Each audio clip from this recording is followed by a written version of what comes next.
These 12 tricks that almost nobody knows, but really everyone should know, are so ingenious that even I couldn't believe that some of them really work. I'll show you why you've probably always put on disposable gloves the wrong way, why you need to use scissors to cut a jar like this, and why you should always keep corks in the best case scenario. But you're probably also familiar with the problem that you've bought something new and there's a sticker underneath that's not so easy to remove. But there is an ingenious trick for which you only need some adhesive tape. Simply remove a piece of tape and stick it directly over the sticker. Make sure you press it down firmly and then simply peel it off from one side. In the best case scenario, you will get the entire sticker off. You may have to repeat this several times. I have now used adhesive tape here, which doesn't stick so well, so I tried again with slightly stronger adhesive tape. And here I removed a lot more the first time I tore it off, and then simply repeated the whole thing a second time, and the whole sticker was off in the end, as you can see here. I'll show you a similarly ingenious trick in a moment, but first let's bring some water to the boil and then pour it into a smaller container. I'm going to use a shot glass like this, because you should actually put your toothbrush in here regularly. The advantage of the boiling water in which the toothbrush is now placed is of course that all bacteria are killed, but on the other hand, if your toothbrush already looks like this and the bristles are somehow crooked, not so straight, and the toothbrush generally looks much older, then you can freshen it up a bit, as you can clearly see in my case. This also brings us directly to the trick with these stick-on tattoos, which you may remember from your childhood or have seen somewhere before. Here you have to peel off a small foil, put it somewhere on your skin, moisten it a little with a sponge, wait a little, and you have such a tattoo on your hand or somewhere else, which of course will eventually go away. However, the problem here is that it is usually not so easy to remove it yourself if you want to get rid of it quickly. If you rub over it, it takes a relatively long time and you only ever get small pieces of the tattoo removed. This ingenious trick, for which you really only need some tape, works better. All you have to do is stick it to the tattoo, press it on a little, and then carefully peel it off. You can peel it off slowly because, as you can see, the entire tattoo is on the tape and no longer on my hand. I didn't have to painstakingly rub it off here, and there's no residue left. And while we're on the subject of the toothbrush, you've probably noticed that when the toothpaste runs out at some point, you can't squeeze any more out of the top, even though there's obviously still some left in the packaging. There are two ingenious tricks for this. You can either grab a jar, place the toothpaste packaging on a table and roll over it vigorously. This will bring the entire amount to the front. Now simply fold the back corners over and put a clip on the back so that it doesn't slide back again. This way you will get a lot more out of the packaging. Another option is to hold two cotton buds to the back of the toothpaste packaging, one at the front and one at the back. Now secure the whole thing on the right and left with an elastic band so that they are really tight against the toothpaste packaging. Now you just need to push these two cotton buds upwards with your fingers. This will help you to get the entire amount of toothpaste up to the last end, and the two cotton buds will prevent it from slipping back, and you will still get some out of the packaging. I'll show you why you should always open a paper towel like this and then go in with your hand. Before we get to this ingenious bag trick, if you want to transport two bottles in a bag like this, then you know that if you put them both in here and lift the bag, both bottles will somehow fly around wildly. If they are glass bottles, then they might constantly knock against each other, and generally they don't have such a good grip in the bag.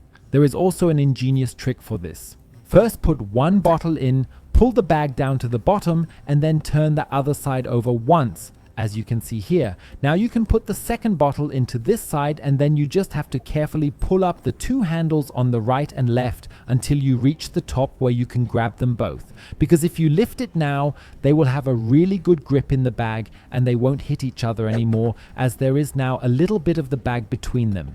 And you may already know that if you take a piece of paper towel like this, you can open it because it consists of several layers. If you now open it carefully on one side and then go in a little with your hand, but make absolutely sure that you don't open it on one of the other sides as well, then you can take some coffee powder. You can now simply pour this into this opening and lift it briefly so that it slides through to the bottom. 1 or 2 teaspoons of coffee powder should be enough. You can then fold this piece of paper towel up again and use it to put it somewhere in your home or in your fridge, for example. Here it can ensure that unpleasant odors are removed. Before we get to why you have probably been using disposable gloves incorrectly all your life and why you have to cut such a glass with scissors several times, I will show you why you should never throw such old cleaning gloves in the bin when they have broken. Instead, you can cut off your fingers, for example, and cut individual small rings from them. These are perfect little rubber bands for a variety of purposes. For example, if you want to tie a few cards together or other things like cables that would otherwise keep coming undone and flying around the home. And of course you can do this not only with the fingers of the cleaning glove, but also with the back end. This gives you larger rubber bands. This means you can use the glove for other purposes instead of disposing of it straight away. And if you open any bottles that have a cork on them, you should never throw this cork in the bin, but keep it for this purpose, for example. You can either use one of these larger corks or the cork from a wine bottle, and you will also need double-sided adhesive tape. Now stick this to the back of the cork. With the larger cork from the wine bottle, you can also cut it to size beforehand, as it usually doesn't need to be that long. You can now trim the excess adhesive tape a little. If you have a door somewhere that is constantly banging against the wall, then you can simply stick this cork to it and have a small doorstop that you don't have to buy separately. And, as in this example, it also works if the door doesn't bang against the wall at the door handle, but against tiles or somewhere else, as in my case. Here too, the cork is the perfect little doorstop so that nothing can break it in future. And if you've ever wanted to put a new key on your key ring, then you know how painful it can be and that sometimes it's not that easy to get this one in between. All you need is a straw. As you can see, you can insert it very easily and quickly here. Now all you have to do is take the part you want to attach to your key ring, pull it over the straw, and simply pull it through at the end where the whole thing overlaps. This way, you don't have to keep anything apart, and you have extended your keyring directly without breaking your fingernails or anything else. But the next trick in particular helped me enormously.